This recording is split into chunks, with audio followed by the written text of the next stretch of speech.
Welcome to this second session on Paul's letter to the Colossians. I'm Robert Lackey, and I'm your returning tour guide for session 2 of our study of Paul's letter to the Colossians. Real briefly, I want to review some of the road signs that will help us navigate our way through Paul's words. First, you may remember that I said this little letter is that perfect book of the Bible to have on a desert island, if this is the only one you could have. It has prayer, it has worship, it has teaching on the person of Jesus the Messiah and on who his people are, and it has those how shall we then live together instructions for us as well. All of this in just 4 chapters. Paul accomplishes all of this with passages that focus on encouragement, words of identification, words of gentle correction. Identification, you might remember, means that Paul is calling out to them and us the new identity, the new status, the new position with God that we have as a result of Jesus coming to earth. It's critical to remember that for Paul, being in Christ Jesus comes first, before doing what he tells us. The third and last reminder is about the people who received this letter. This little assembly of believers was in the city of Colossae in Asia Minor, or what we call modern-day Turkey. The city and the little assembly of people contained a rich mix of people groups. It had ethnic Romans, Greeks, natives of the regions who were called Galatians, and also Jews who had settled there. With that diversity can come challenges, and we will see what Paul has to say about that as we progress through the letter. If you're ready, then we'll plunge into chapter 1, but as a reminder, please know that I'm not here to tell you what each verse means. Instead, I hope to act as one of those big green signs on the interstate that can give you some productive directions to navigate through Colossians yourself. You need to do the driving, or in this case, the work of reading and study, but I hope to help you avoid the potholes of confusion along the way and to keep the vehicle pointed in the right direction. The letter starts out a little bit like a church service. It starts with welcoming, affirming words that then lead into prayer. In verses 1 through 8, Paul gives his readers affirming, powerful words that tell them how their love for Jesus and for him have made a difference in Paul's ministry. I want to really encourage you to go through this short section and identify as specifically as possible what he is praising the Colossians for. Could those same words be said for us at Hope.Church, for the small group you attend, or for you and your family? If Paul had been writing these words to us, what might Paul's words be? You can either stop this video recording and consider that, or just come back to that after the video is over. Coming right after those encouraging words in verses 9 through 12 is Paul's prayer for them, and wow, does he know how to pray. He says so much in relatively little space. So say these words that begin in verse 9 out loud, and let them just kind of bathe you with encouragement. Starting with verse 9, "And so from the day we heard, we have not ceased to pray for you, asking that you may be filled with the knowledge of his will, in all spiritual wisdom and understanding, so as to walk in a manner worthy of the Lord, fully pleasing to him, bearing fruit in every good work, and increasing in the knowledge of God, being strengthened with all power according to his glorious might, for all endurance and patience, with joy, giving thanks to the Father who has qualified you to share in the inheritance of the saints in light." Now look at the verbs he uses to describe what he wants to happen as he prays for them to be filled with the knowledge of his will. He says, "so that," and then he gives a list of all the things that follow after that.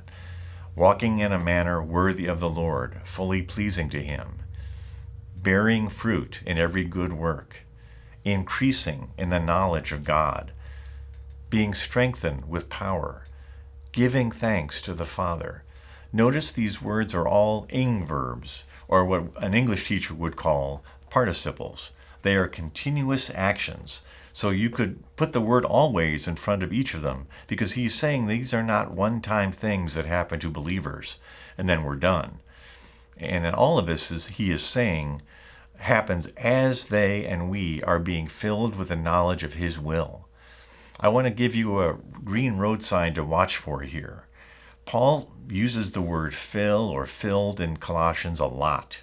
So keep track of every time he uses that word in one form or the other, and ask each time who is doing the filling, What or who is being filled, and why? It's got to be important to Paul, so that it should be important for us too to explore that. Now notice what Paul says God is doing in all this. Actually, it's already done. God has qualified us, positioned us in such a way that we can share in the inheritance of the saints in light. Paul has moved us into a new position or status with him that then allows all of these other things to happen. So consider what happens when God's people are filled with the knowledge of God's will. There's enough there alone for a whole video series. I hope you will explore that and see how to make that a part of your prayers also.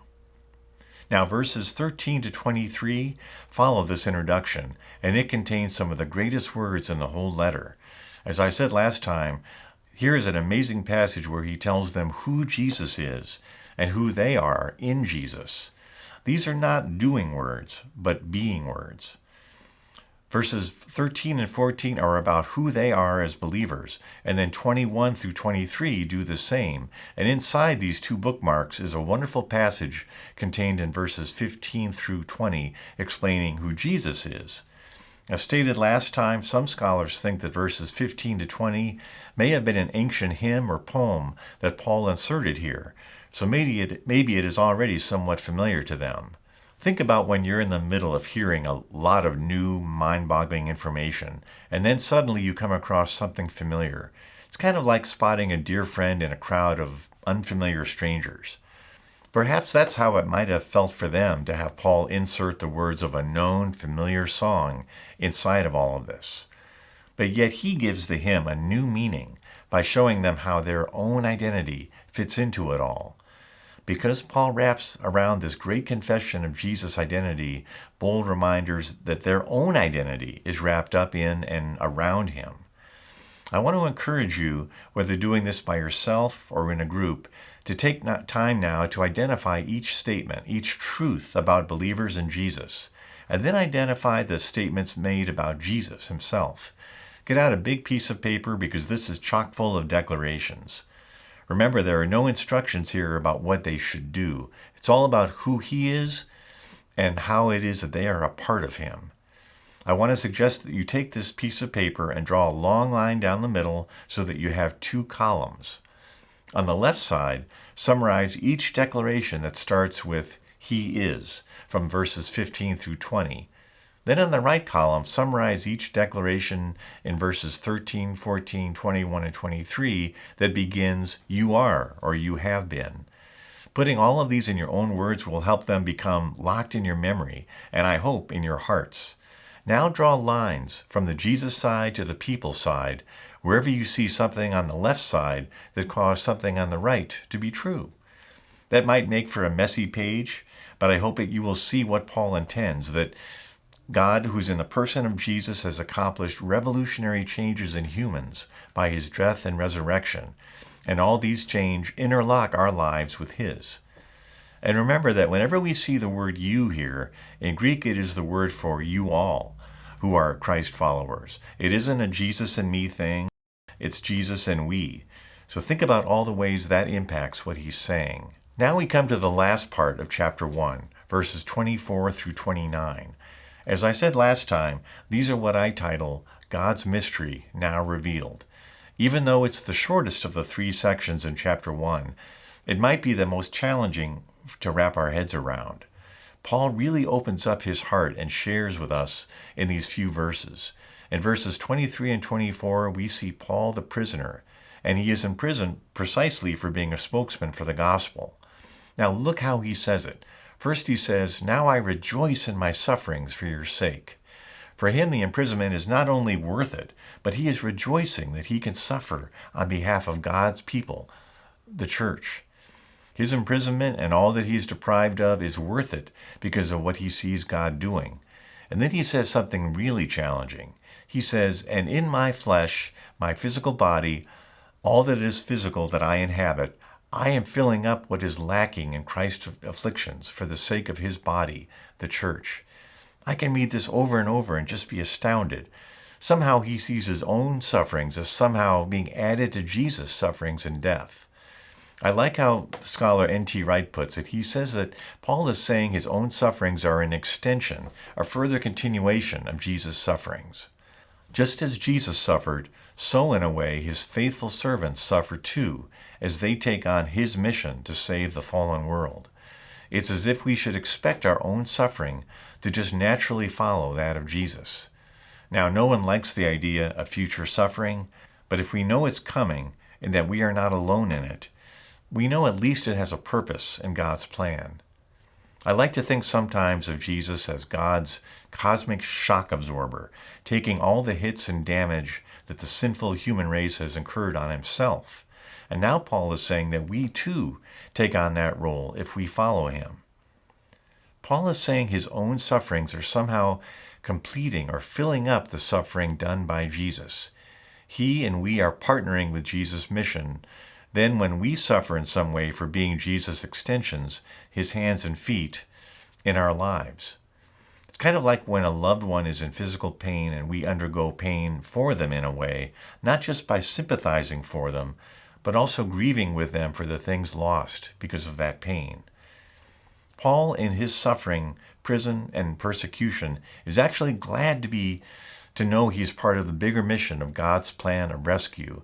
And that's what makes it all worthwhile, knowing we are bonded with Jesus when we encounter trials for serving him. How does that sit with you? I hope you will pause and take time at the end to ask these questions. How is hardship that we endure for following God more understandable, more tolerable, even encouraging, if we can see that suffering as an extension, a joining with Jesus in his suffering? Second, is there someone I can encourage whom I see suffering while trying to obey and honor God in their life? 3, why is this suffering worth it to Paul? Well, in the closing verses of the chapter, Paul says that all of this is happening in the very event of Jesus' death and resurrection. It's a mystery, a secret that's now been uncovered. That revelation or revealing is that those outside the Jewish community, those that have been locked out of all the promises given to Israel, are no longer excluded from those promises. Isn't that amazing? Paul is not just excited that his own people group, the Jews, have been given salvation in Jesus, but also that God has opened the door for Gentiles, for everyone else outside of Israel, to be included. By what Jesus accomplished, access to all that God intended for Jews has been opened for Gentiles, or non-Jews. And all that comes with a whole new fellowship with God. So what Christ has accomplished is not just vertical between us and God, but also impacts our human relationships. All the walls have come down. And he is saying these words to them, but also to us, that the end result is this: Christ is now in you. Most of us watching this would be considered Gentiles, and we are now this hope of glory that Paul talks about. I want you to say that out loud a few times to yourself or in your group, and based on everything that has led up to this point so far, ask yourself, what all does he mean when he says this? This is the crown jewel for Paul. He literally says that this is the mystery now revealed, that this mystery displays the riches of God's glory. Now, this is where I'm going to leave you in wonder of these words. To help break them down a little bit, ask yourself these questions. What does he mean by the hope of glory? I will give you a hint. He's not talking just about the future, about heaven or life after death, but rather something more immediate, although it continues on. 2, why is it important to Paul that this is now open to non-Jews?